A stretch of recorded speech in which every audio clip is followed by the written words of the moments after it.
Hi hello வணக்கம். Captain புகழ் பாடும் மன்னமாக நம்ம தொடர்ந்து விஜயகாந்த் சார் நடிச்ச படங்களை ரிவ்யூ பண்ணிட்டு இருக்கோம். அந்த வகையில இன்னைக்கு 89வதா அவர் நடிச்சு வெளியான படம் தான் பொன்மன செல்வன். இந்த படத்தோட ஸ்டோரி பத்தி பாக்கிறதுக்கு முன்னாடி நம்ம சேனலை சப்ஸ்கிரைப் பண்ணி வச்சுக்கோங்க. அப்பதான் நான் போடுற வீடியோ உங்களுக்கு கிடைக்கும். பொன்மன செல்வன் இந்த படத்தோட ஸ்டோரி பத்தி சொல்றதுக்கு முன்னாடி இன்னொரு விஷயத்தை நான் சொல்லிடுறேன். இந்த படம் எடுத்துட்டு இருக்கும் போதுதான் நம்ம கேப்டன் அவர்களுக்கு பொண்ணு பார்க்கும் படலம் இதா ரெடி ஆச்சு. இப்போ என்னன்னு பாத்தீங்கன்னா ஒரு கல்யாண கலையோட இந்த படத்தை ரெடி பண்ணிருப்பாங்க. என்னன்னு பாத்தீங்கன்னா கேப்டன் அவர்களுக்கு அப்ப கல்யாண மேரேஜ் பண்ணலாம் அப்படின்னு சொல்லிட்டு முடிவு எடுத்துட்டு அந்நியர் பிரேமலதா அவங்கள போய் பொண்ணு பார்க்கக்கூடிய சந்தர்ப்பம்லாம் இந்த சீசன்ல தான் நடந்திருக்கும்னு நான் நம்புறேன். ஏன்னு கேட்டீங்கன்னா இந்த டைம் தான் அவங்க பொண்ணு பார்க்க போறது, ராவுத்திரனோட பொண்ணு பார்க்க போறது, அப்புறம் அவங்க வீட்டுக்கு போய் சம்பந்தம் பேச போறது, இதெல்லாம் இந்த சீசன்ல நடந்திருக்கும். ஏன்னு கேட்டீங்கன்னா ஜனவரி 31ஆம் தேதி 1990, அதாவது அடுத்த வருஷம் இன்னொரு 4-5 மாசத்துல 2-3 மாசத்துலயே கல்யாணம், 4-5 மாசத்துல கல்யாணம் வரப்போகுது. அதனால இந்த டைம் இதெல்லாம் நடந்திருக்கும் அப்படின்னு சொல்லிட்டு நான் நினைக்கிறேன். அதுதான் உண்மையா இருக்கும். இன்னொரு விஷயம் பாத்தீங்கன்னா 1987ஆம் வருஷம் பேர் சொல்லும் பிள்ளை அப்படின்னு ஒரு படம் ரிலீஸ் ஆச்சு. இப்ப என்னன்னு பாத்தீங்கன்னா அது எஸ்பி முத்துராமனோட டைரக்ஷன்ல வந்துச்சு. கிட்டத்தட்ட பொன்மன செல்வன் படமும் அந்த படமும் அப்படியே அச்சடிச்ச மாதிரி ஒரே மாதிரி இருக்கும். அதுலயும் 2 தம்பிங்க, அதுலயும் அம்மா யாருன்னு கேஆர் விஜயா, கமலஹாசன் ஹீரோ, இதுல ஜெமினி கணேசன் ஹீரோ, இதுலயும் Vijayakanth sir, Gemini Ganesan Vijayakanth sir hero, இதுலயும் 2 தம்பிகள். இதுதான் ஒரு பேக்கேஜ் படம். அந்த படத்தை எஸ்பி முத்துராமன் எடுத்திருப்பாரு, இந்த படத்தை பி வாசு எடுத்திருப்பாரு. ஆனா கதைகள் ரெண்டும் ஒண்ணுதான், காட்சியமைப்புகள் வேற. இந்த பொன்மன செல்வனோட கதை பத்தி நாம பார்ப்போம். இந்த படத்தினோட ஸ்டோரி என்னன்னு பாத்தீங்கன்னா, அதாவது ஊர்ல ஒரு பெரிய மனுஷன் அம்பலத்தான் அப்படிங்கிற ஒரு பேர். அந்த பேரை சொன்னா எல்லாரும் மரியாதை கொடுப்பாங்க. அந்த அளவுக்கு ஒரு நல்ல ஒரு மனிதர், குடும்பத்தை கட்டுக்கோப்பா வச்சிருக்கக்கூடிய ஒரு சூப்பரான ஒரு ஃபேமிலி மேன். அதாவது ஊருக்கும் நான் ஒரு பெரிய மனுஷன், அந்த ஊர்லயே ஒரு ஃபேமிலி நல்லா கட்டுக்கோப்பா வச்சிருக்கக்கூடிய ஒரு பெரிய ஃபேமிலி. அது யாருன்னா ஜெமினி கணேசன் தான் அம்பலத்தார். அவரு தான் அந்த 3 பசங்களோட அப்பா. பிஎஸ்சி படிச்சிருக்கக்கூடிய நம்ம கேப்டன், அடுத்ததா ஒரு தம்பி, அவங்க 2 பிஏ படிச்சிருப்பாங்க. இப்ப என்னன்னு பாத்தீங்கன்னா அந்த ஊர்ல கள்ளச்சாராயம் காய்ச்சறதுக்காக அனுமதி வாங்கிட்டு கடை ஓபன் பண்றதுக்காக அந்த ஊர்ல வந்துகிட்டு இருப்பாங்க. பாலத்துல டிராபிக்ல உட்கார்ந்து இருப்பாரு, மக்கள் நடுவுல உட்கார்ந்து இருப்பாரு நம்ம ஜெமினி கணேசன். இந்த ஊருக்கு சாராய கடை வரக்கூடாது அப்படின்னு. இப்ப என்னதுன்னு பாத்தீங்கன்னா அங்க இருக்கிற மக்களை எல்லாம் துரத்துக்கிட்டு அங்கேயே உட்கார்ந்து இருக்கிற பாய், அதாவது பாய் வேஷத்துல இந்த படத்துல வி.கே. ராமசாமி அவர்கள் நடிச்சிருப்பாங்க. அவரும் ஜெமினி கணேசன் உட்கார்ந்து இருப்பாங்க. அவங்களை அடிக்க வரும்போது நம்ம கேப்டன் புயல் மாதிரி சும்மா ரெட் கலர் சட்டல அந்த ஒயிட் கலர் வேட்டியில சும்மா சிங்கம் மாதிரி எல்லாத்தையும் அடிச்சு நொறுக்கிட்டு உடனே ஒரு பாட்டு வரும் பாருங்க. அப்படியே அந்த பாட்டை கேட்ட உடனே அப்படியே கூஸ் பம்ப் ஆச்சு. அப்படியே இப்ப சமீபத்துல வந்த லப்பர் பத்துல கூட அந்த பாட்டு அதிகமா ட்ரெண்டிங் பண்ணி விட்டாங்க. அது போல இந்த பாடல் எப்ப ஒழிச்சாலும் சரி, விஜயகாந்த் சாருக்குன்னே எழுதப்பட்ட பாடல் அதெல்லாம். பொட்டு வச்ச தங்க கூடம் அப்படிங்கிற சாங்கு உண்மையிலே அந்த அளவுக்கு எனக்கு ரொம்ப இன்ட்ரெஸ்டிங்கா அந்த சாங்கை நான் கேட்டேன். அந்த அளவுக்கு ஒரு சூப்பரான ஒரு சாங் அது.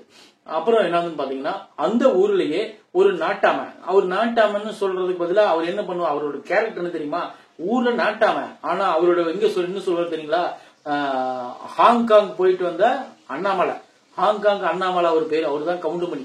அவரோட பொண்ணுதான் சோபனா. இப்ப என்னதுன்னு பாத்தீங்கன்னா சோபனாவுக்கும் விஜயகாந்த் சாருக்கும் ஒரு சின்ன லவ் வந்துடும். சார் லவ் பண்ண மாட்டாரு, சோபனா லவ் பண்ணுவாங்க. இப்ப என்னதுன்னா ஊர்ல இருந்து சோபனாவோட ஃப்ரெண்டு ஒருத்தர் வருவாங்க. வந்த உடனே அவரு ஒரு பையனை லவ் பண்ணுவாரு, அதாவது விஜயகாந்தோட தம்பியை லவ் பண்ணுவாரு. அப்புறம் என்ன ஜெய்சங்கர் மேட்டுப்பாளையம் ஜமீனா வருவாரு. அவரு வாலண்டியா உங்க குடும்பத்தை பத்தி ஆனந்த விகடன் பத்திரிகையில போட்டிருந்தாங்க, அதை நான் பார்த்தேன். அதனால உங்க குடும்பத்துல நான் சம்மந்தம் வச்சுக்க நினைக்கிறேன்னு சொல்லிட்டு உங்க கடைசி பையனுக்கு என் பொண்ணு தரேன்னு சொல்லிட்டு போயிடுவாரு. இப்ப என்ன ஆகுதுன்னு பாத்தீங்கன்னா இந்த 3 பேர்த்துக்கும் ஜோடி ரெடி. இப்ப விஜயகாந்த் சாருக்கு யாரு நம்ம சோபனா ரெடி, கவுண்டமணி பொண்ணு ரெடி, அவங்க 2 பேர்த்துக்கும் ஒரு பொண்ணு ரெடி. இவங்க 3 பேர்த்துக்கும் கல்யாணம் செஞ்சு வைக்கணும் அப்படிங்கிற ஒரு சூழ்நிலை வரும்போது அதுக்கு முன்னாடியே ஜெமினி கணேசனுடைய மனைவியா வரக்கூடிய மீனாட்சி கேரக்டர்ல சரோஜா தேவி இருப்பாங்க. அந்த அம்மா உண்மையிலே சூப்பரா நடிச்சிருக்காங்க இந்த படத்துல. அவங்களுடைய தம்பியா வரக்கூடிய எஸ்.எஸ். சந்திரன் தான் இந்த படத்தினுடைய சகுனி. அதாவது இந்த படத்தினுடைய ஒரு டர்னிங் பாயிண்ட். அவர்கள்தான் இந்த படத்துல ஒரு இன்ட்ரெஸ்டிங்கே இருக்காது. அப்புறம் வருவாரு, வந்த உடனே குடும்பத்தை எப்படி பிரிக்கணும் அப்படின்னு சொல்லிட்டு நீங்க ஆஹா ஓகலாம் யோசிக்க வேண்டாம். அவரோட கேரக்டர் ஃபாலோ பண்ணீங்கன்னாவே ஈஸியா பிரிஞ்சிடும் குடும்பம். அந்த மாதிரி ஒரு சூப்பரான கேரக்டரா வருவாரு. வந்த உடனே தம்பிகளுக்கு சரக்கு எப்படி அடிக்கிறது அப்படின்னு சொல்லி கொடுப்பாரு. இப்ப என்ன ஆகுதுன்னு பாத்தீங்கன்னா மேட்டுப்பாளையம் ஜமீனா இருக்கக்கூடிய நம்ம ஜெய்சங்கருடைய பொண்ணை கடைசி பையனுக்கு கொடுத்துருவாங்க. அது அடுத்ததா வந்து பாத்தீங்கன்னா சோபனாவுடைய ஃப்ரெண்டை வந்து அவங்க அப்பா வந்து பெரிய ஆளு, அதனால வந்து 2வது பையனுக்கு கொடுத்துருவாங்க. இப்ப மூத்த பையனுக்கு கவுண்டமணியோட பொண்ணு, ஊர் நாட்டாமையோட பொண்ணு விஜயகாந்த் சாருக்கு கல்யாணம் பண்ணிக்கணும். அப்ப விஜயகாந்த் சாரு ஒரு கேள்வி கேட்பாரு. என்னன்னா, ஏற்கனவே ராஜா தான் விஜயகாந்த் சார் பேரு. அதாவது நீ பெத்த பசங்களுக்கு 2 பேர்த்துக்கும் பெரிய இடத்துல ஜமீன் பார்த்துட்டு வேலைக்காரிக்கு பிறந்த பையனுக்கு என் பொண்ணு நான் கொடுப்பனா அப்படின்னு சொல்லி கவுண்டமணி கேட்க, விஜயகாந்த் சாரு அதிர்ச்சி ஆக, அந்த விஷயம் எல்லாத்துக்கும் தெரிய வர, அதாவது விஜயகாந்த் சாரோட தம்பிகளா இருக்காங்க பாத்தீங்களா, அவங்க 2 பேர் தான் அம்பலத்தாரோட உண்மையான வாரிசு. விஜயகாந்த் ராஜாவாகிய விஜயகாந்த் வந்து அந்த வீட்டுல எடுத்து வளர்க்கப்பட்ட வேலைக்காரியோட பையன் அப்படிங்கிறது அந்த ஊருக்கும் அந்த இடத்துக்கும் அந்த வீட்டுக்கும் தெரிய வருது. அதுக்கப்புறம் என்ன ஆச்சு இந்த படத்துல அப்படிங்கறதுதான் இந்த படத்தினுடைய மொத்த கதையும். பொன்மனச் செல்வன் படத்தினுடைய மொத்த கதையும் அதுதான். இந்த படத்தை வந்து வேற லெவல்ல பண்ணிருப்பாரு பி. வாசு. பி. வாசுக்கு வந்து பெரிய கிரெடிட் ஏன் கொடுக்குறேன்னா, அவர் வந்து பெரிய டைரக்டர்னா எதை சொல்றேன்னா, அவருடைய கதைகள் எதுவுமே அவ்வளவு சீக்கிரம் அவர் வந்து தோல்வி அடைய மாட்டாரு. அந்த மாதிரி ஒரு கதைக்களம் படைச்சக்கூடிய ஒரு மாபெரும் ஒரு சித்திரம். அதே என்னன்னு பாத்தீங்கன்னா, ஒரு சித்திரத்தை செதுக்குறது, அதாவது ஒரு சிலையை செதுக்கிறதுக்கு எவ்வளவு கஷ்டப்படுறாங்க, அந்த மாதிரி ஒவ்வொரு சீனும் செதுக்கி ஒரு சிலையா உருவாக்குவார் ஒரு படத்தை. இந்த படத்துல நீங்க ஓப்பனிங்ல இருந்து கிளைமேக்ஸ்ல வந்து அவர் அம்பலத்தாரா உட்காரக்கூடிய நம்ம கேப்டன் அந்த சீன் வரைக்குமே ஒரு சீன் கூட நீங்க மிஸ் பண்ண முடியாது. இந்த சீன் தேவையில்லைன்னு சொல்லிட்டு நீங்க எடுத்து வெளியே போட முடியாது. அந்த அளவுக்கு ஸ்கிரிப்டா கட் பண்ணி படத்தை கொடுத்திருப்பாரு இந்த படத்துல. உண்மையிலே எனக்கு ரொம்ப பிடிச்சிருச்சு இந்த படத்துல.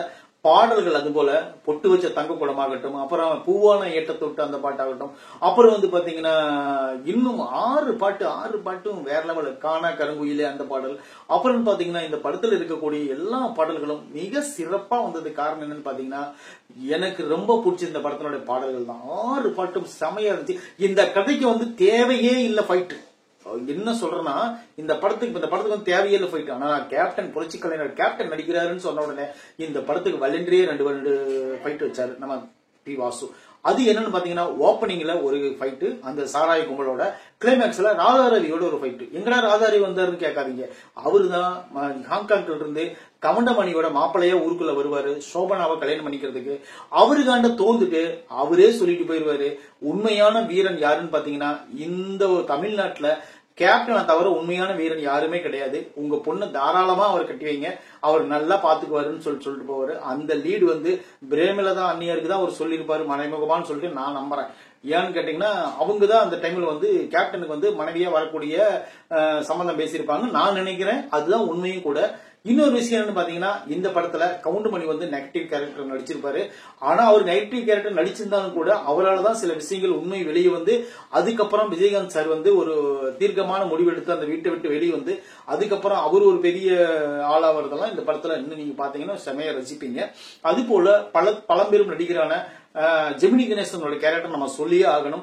ஏன்னா அவர் வந்து அனுபவ நடிப்பு மட்டும் இல்ல, அந்த காலத்திலே காதல் மன்னன் அப்படிங்கிற ஒரு பேர் எடுக்கக்கூடிய ஒரு பெரிய ஒரு ஆர்டிஸ்ட். இப்ப வந்து எம்ஜிஆர், சிவாஜி, அடுத்தது ஜெமினி அப்படிதான் சொல்லுவாங்க. அது போல எம்ஜிஆர், சிவாஜி, ஜெமினி அப்படிதான் சொல்லுவாங்க. அந்த லைன்ல வந்து அவங்க எம்ஜிஆர் வந்து மக்கள் திலகம், சிவாஜி வந்து நடிகர் திலகம், இவர் வந்து காதல் மன்னன். இவரு தான் அது வந்து காதல் அப்படின்னாவே அந்த பெயர் பெற்றக்கூடிய ஜெமினி கணேசன் தான் இந்த படத்துல வந்து அது அப்பாவா நடிச்சு அந்த அளவுக்கு நம்மளுக்கு கண்ணீர் வர வைக்கக்கூடிய அந்த காட்சிகள் எல்லாம் உண்மையிலே சூப்பரா செமையா பண்ணிருக்காங்க. அந்த சீன்லாம் எனக்கு ரொம்ப பார்த்து என்ஜாய் பண்றக்கூடிய சீன்கள். அப்புறம் வந்து பாத்தீங்கன்னா அந்த அம்மா சரோஜா தேவி அம்மா நடிச்சிருப்பாங்க. அவங்களும் அதே மாதிரிதான். அவங்களுக்கு அதிகமா ஸ்கோப் இல்லைனா கூட அந்த பையன் வந்து நம்ம வீட்டை விட்டு போறோம் அப்படின்னு தெரிஞ்சதுக்கு அப்புறம் அந்த அம்மா துடி இருப்பாங்க, கண்ணுலயே நடிச்சிருப்பாங்க. அதெல்லாம் சூப்பரா இருந்துச்சு.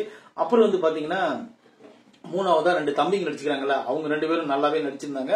அவங்களுக்கு வந்து ஃபர்ஸ்ட் ஆஃப்ல வந்து அண்ணனுக்கு அடங்கி நடக்கிறதும், 2வது ஆஃப்ல வந்து அண்ணனை எதிர்த்து பேசுறதும் அப்படின்னு சொல்லிட்டு 2 விதமான ஒரு கேரக்டர் அவங்க பண்ணிருப்பாங்க. அது பாசிட்டிவாவும் பண்ணிருப்பாங்க, நெகட்டிவாவும் பண்ணிருப்பாங்க. அந்த மாதிரி பண்ணிருப்பாங்க. அதுவுமே நல்லா இருந்துச்சு. குறிப்பா எஸ். சந்திரனோட கேரக்டர் உங்களுக்கு ஆல்ரெடி நான் சொல்லிட்டேன். அது வந்து ஒரு கிட்டத்தட்ட ஒரு சகுனி கேரக்டர் தான். அந்த மாதிரி தான் பண்ணிருப்பாரு. சூப்பரா இருக்கும் ஒரு நடிப்பு. அப்புறம் வந்து பாத்தீங்கன்னா வி. கே. ராமசாமிக்கு ஒரு தரமான ஒரு சீன் கொடுத்திருப்பாரு படத்துல. அந்த நகை திருடுற சீன் இருக்குது பாருங்க, அது உண்மையில பயங்கரமான த்ரில்லர். அதெல்லாம் நீங்க ஸ்கிரீன்ல தான் நீங்க பார்க்கணும். ஏன்னா நான் சொன்னா அது வந்து உங்களுக்கு வந்து அது ஒரு இதா தெரியும். அது கேப்டன் அவர்கள் அதை பாத்துருவாங்க. அப்புறம் அதுக்கப்புறம் நடக்கக்கூடிய சம்பவங்கள் தான் வேற லெவல். அப்புறம் வந்து பாத்தீங்கன்னா அந்த படத்தில் நடிச்சிருக்க அந்த தங்கச்சி கேரக்டர் தான் அந்த படம் ஃபுல்லாவே சப்போர்ட்டிங். விஜயகாந்த் சாருக்கு சப்போர்ட் பண்றது யாருன்னு பாத்தீங்கன்னா ஃபர்ஸ்ட் அவங்க அப்பா, அடுத்து அம்மா, அடுத்து வந்து பாத்தீங்கன்னா தங்கச்சி தான். படம் ஃபுல்லா விஜயகாந்த் சார் தான் சப்போர்ட் பண்ணாங்க தங்கச்சி. எங்க அண்ணன் தான் எனக்கு உண்மையான எனக்கு அண்ணன் வந்து ராஜா அண்ணன் தான், நீங்க 2 பேரும் எனக்கு அண்ணனே கிடையாது அப்படிங்கிற அளவுக்கு கூட அந்த தங்கச்சி இறங்கி போராடும்.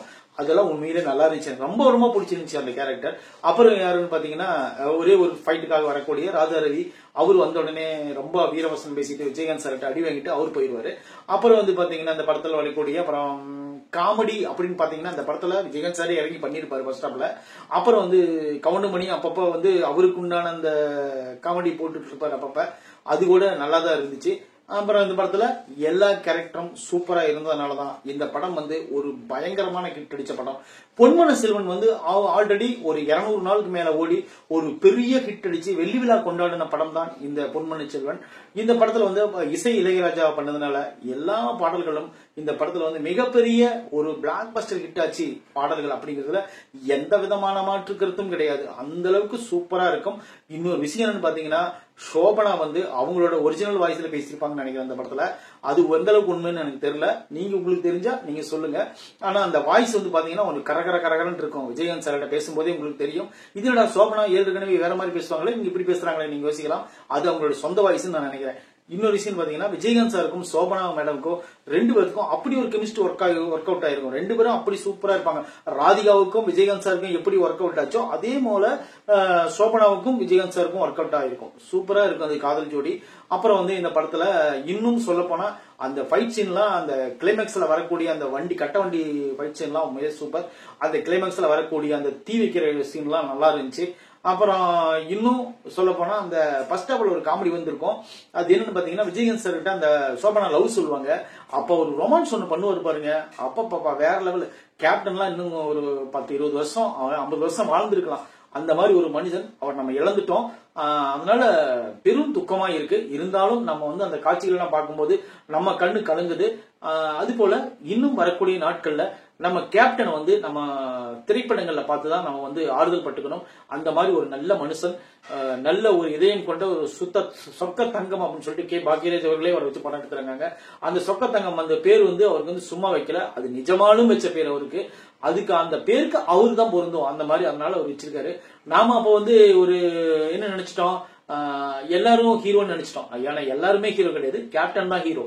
அப்புறம் அந்த மாதிரி நம்ம கேப்டன் தான் ஹீரோ, அதுதான் உண்மை. வள்ளல்னா அவர் மட்டும்தான், வேற யாரையும் நம்ம சொல்லக்கூடிய ஸ்தானத்துல யாருமே இல்லை அப்படின்னு நான் நம்புறேன்.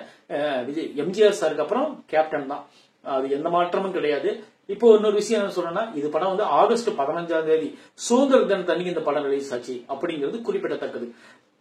நம்ம நாளைக்கு தர்மம் வெல்லும் அப்படிங்கிற படம் வந்து நாளைக்கு பார்ப்போம். இந்த விமர்சனத்தை இதோட நான் முடிச்சுக்கிறேன். பொன்மன செல்வன் இதுவரை நான் பார்க்கல நினைச்சீங்கன்னா குடும்பத்தோட உட்காந்து சூப்பரா நீங்க பாருங்க. நல்ல என்டர்டைன்மெண்டான படம். இதுவரை நான் பார்க்கலன்னு நினைச்சீங்கன்னா கண்டிப்பா இந்த படத்தை பாத்தீங்கன்னா நீங்க விஜயகாந்த் சார் நினைச்சு ஒரு சொட்டு கண்ணீராவது விடுவீங்க. அப்படிங்கிறது எந்த விதமான மாற்றம் கிடையாது. நன்றி, வணக்கம்.